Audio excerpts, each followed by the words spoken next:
or you get graded, you almost get labeled like you're not a good student, because you couldn't pass tests properly. It's like, actually, I don't know if that's really true. The goal isn't to be a good student. The goal is to be a productive part of society. Hello, everyone. We are Greg and Jacquie Francis, and welcome to High Performance Parenting, where our passionate goal is to encourage you to raise champion children in a crazy world. Every week, we will bring you multiple episodes from our extensive experience of raising our six happy, healthy, successful, godly kids who are confidently equipped to win big in life. We deeply believe that any parent who is provided with the right knowledge and continual support can raise amazing kids. And when they do, all of our futures get better. If raising up future generations of absolute champions matters to you as much as it does to us, here's how you can contribute. Like and share this podcast with everyone you know. And together, let's embrace this journey of raising champion kids in a crazy world. All right, here we are. Welcome back again, continuing our discussion about kind of really organizing schedules, goals, dreams, accomplishments. Yeah. As husband and wife and as a family. Yeah. Yeah. So we were saying for us, when we look at our 10-year goals down the line, I mean, for us, it has a lot to do with our family being together, working on meaningful projects, building meaningful businesses together. Deep connected relationships. Yep. And moving forward in really our relationship with the Lord, and what does that look like for his kingdom? Yeah, kingdom advancing projects. Yeah. Like that's what we want to invest our life into, right? In particular for you and I, is helping people have strategic family success as a core of it all, right? Well, it stems how we there. Can protect kids for the future, how we can push back against evil in this world and actually, care about God's other kids, etc. And so that's our heart. And so our kids, we've communicated this quite a bit to our kids. They know also that this is the plan. And I'll tell you, watching them feel the security, knowing that, so it's not like I have to try to prepare my next 3 or 4 years of high school here, and then you're kicking me out of the house and I got to go figure it out on my own. They have a security knowing that we're staying with them, but we're going to equip them and grow them, and we're going to help them bring out their giftings, but they're going to use them in a great fashion as well, right? Right. That's, I think, part of the key is that, again, for us, our goal in life is, not to go get every degree under the sun or have our kids, feel like they have to have the job to impress anybody or the title to impress anybody. It's never been our goal. Yeah. That's just not, it doesn't line up with our values and what we're trying to accomplish in life. Right. And because of that, I think that each season with our kids have been fun and welcoming and enjoyable, because we're not trying to think so far down the line that we have to start. I mean, I literally heard some people chatting the other day about how they have to get their kids in the right grade school, so they get in the right high school, so they get in the right college, so they get the right job. Like, Sure. It was like this pressure already in grade school for your kid to perform at levels. Yeah. Like, I don't know about anybody else, but I was pretty all over the map in grade school. You know what I mean? Like, I was like playing with my friends in the recess, eating lunch, doing my thing. And I wasn't thinking about. And it's that continued societal pressure, right? Like, yes. I mean, and they put it on parents like crazy. Like, if your kid doesn't graduate college, then what's wrong with them, kind of thing. It's like, well, honestly, I mean, you and I, our philosophy on this is we don't do the college thing. Yeah, I mean, that we doesn't did it. line up with us. But we're not doing that with our kids. Like, We learned the hard way, literally. Well, first of all, I don't even want to get into all the details about it, but it's probably the worst financial move. Unless you're trying to become some kind of specialized professional, financially, it's probably the worst possible move a kid could make at 18 years old. And it takes them so long to recover from it. And then on top of that, our kids, we just believe our kids are designed to be leaders and business owners, not employees, and we have become that ourselves. And we had to overcome a lot of employee level thought process that gets built into you in school systems. And so it isn't our goal. People ask us all the time, so what school? Oh man, you got all these kids. Oh, wait for college coming. I'm like, you're going to cost me a dime, buddy. Because if one of my kids, they want to just go play a sport there or something, like, go ahead, make the money and do it if you want to, or get good enough at it. I don't care. Take gym classes the whole time. I don't want anybody who has a job teaching you how to actually be successful anyway. Yeah, it's not our goal in life. So. No. Or their goal. Doing it. What's interesting is, now that you bring that up, we've discussed this all with our children. It's not like we are pressing them not to maybe go do something that they desperately want to do, and we're trying to keep them from it. That's not the goal at all for us. In fact, with our kids, they are around kids all the time that have those goals. Like their family has that goal that they need to do well in high school, do well in the testing to make sure they get into college of choice. And they're very supportive. That's what their friends are wanting to do. I mean, very supportive if that works for their family. Stop it. And but for us, stop it. You don't want me to go down this I don't. path, do Just you? stop, please. But for us, I just feel very strongly that, we've had enough conversations with our kids about the ultimate goal in life, and what we want to accomplish as a family. It's not just about one person going and doing something just for their own happiness or their own glory or their own accomplishments.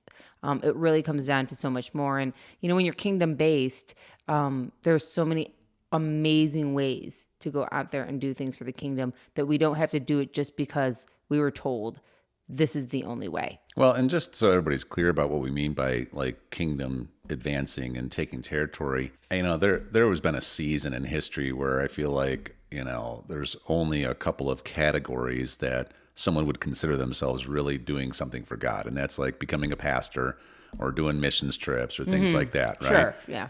It was great. Our pastor actually spoke on this the other day where he had a really good example. He talked about how the worship leader who's here, who's fantastic, by the way, she's up there doing her worship and doing it like she can with her giftings, right? And it's powerful, right? Oh. When she uses her giftings. And he said, there's something really strong about being able to use your giftings and using it for worship. And he was talking about how her name is Augusta, how Augusta was just like up there rocking it. And he said, you know what? I sound as good as Augusta in the shower. He's like, but when I'm standing next to you out here, I promise you I don't.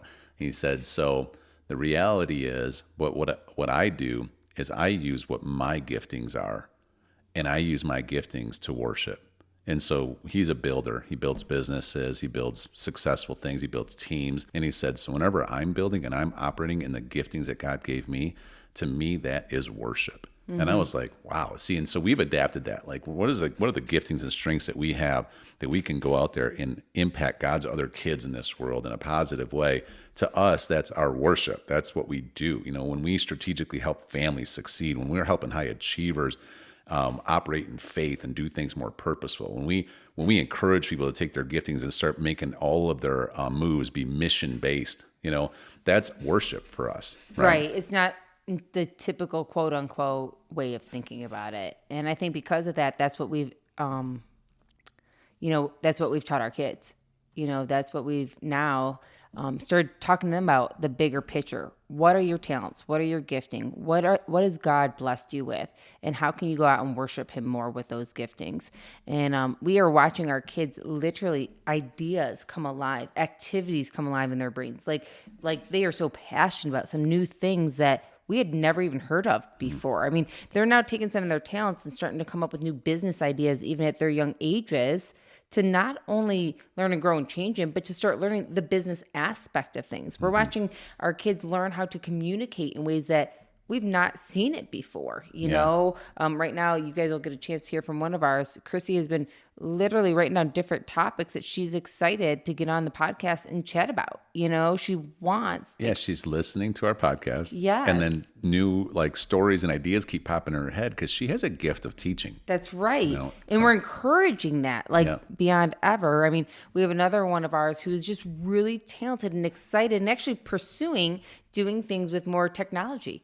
And she's always trying to study what that looks like. How can she learn more to help develop and encourage people to stay in their giftings, and she stays maybe in a technical lead of some sort? And I just think it's so neat to see how our kids are feeling that they get to honor God, they get to worship God, they get to express themselves in ways with not the pressure that if they don't do it perfect, they won't get into it, but more of the excitement that the more they do of it, the better they're going to get at it, because God's going to bless their efforts, and then therefore they can go bless the world with them. Yeah. And that is so much different than the pressure to think that you have to do everything perfect. Otherwise, you might not make it. Yeah. Because, I mean, I think you and I were just talking the other day. I mean, how many times do we actually celebrate our wins versus beating ourselves up when we don't accomplish a little bit of something? I mean, we were just going over 5 and 10-year goals the other day.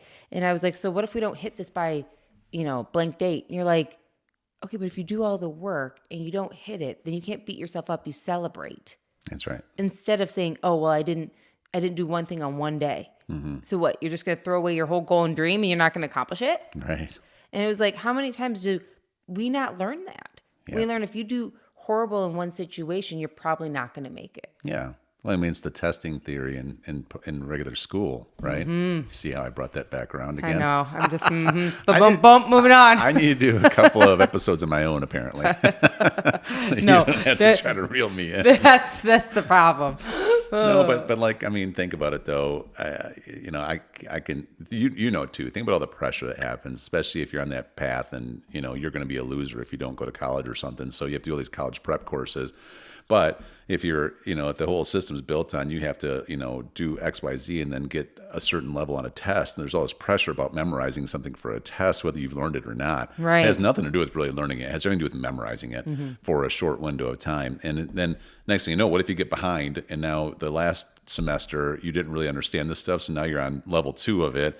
And now you're even lying more that you know this stuff, and just to take these tests, and everybody gives you accolades because you got the test grade.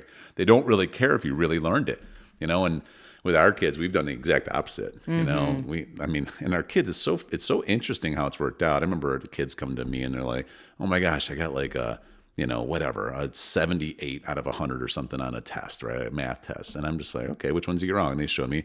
I'm like, do you understand what you did? Like, do you understand how to do it now? They're like, yeah. I said, well, good job then. What's next? Right. And they're like, what? I'm like, yeah, who cares? Well, they're like, should I go back through? Should I do them all? And you're like, no. I said, the purpose of the test is to evaluate if you know the information. And if you don't, now do you know it?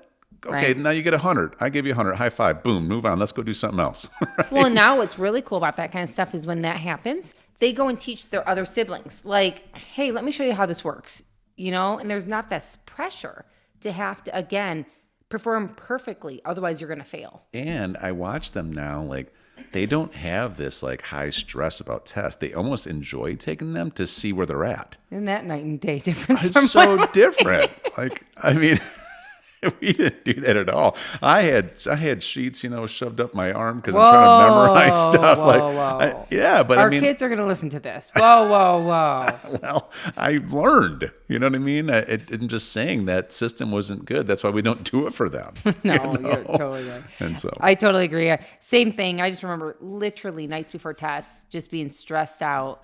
On stomach aches, waking up the next day, memorizing stuff until the last minute when you walked into that classroom, still trying to figure out how to, beat the system and do well, even though you didn't even memorize. I mean, you didn't even know it. You memorized it. You literally didn't understand it. And the reality is you get made to feel like you're not a smart kid as everybody else if you don't have the gifting of memorization like other people do. And some don't. That's right. Some don't. It's just not natural. You just have to learn in different ways. You get information, you process information different ways, but we're all put in the same category, the same pool. So some people look like they shine, and I don't really think they're any smarter than anybody else in the big picture. Absolutely.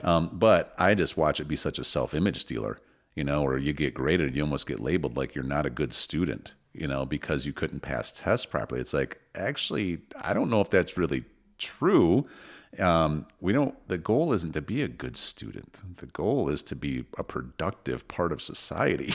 Yeah. Right? Yes. Yeah. Exactly. So, yeah. Because some people are doing well on their tests and not really productive in society and not doing well in society. Oh, how many like people do you know that have more degrees than a thermometer that don't have any common sense at all about life? Like, I mean, it's crazy. Let's not name the names today, babe. Let's not go down that path. Okay, I'm cutting you off for you sure. Want me to? A couple All of right. them you want me to.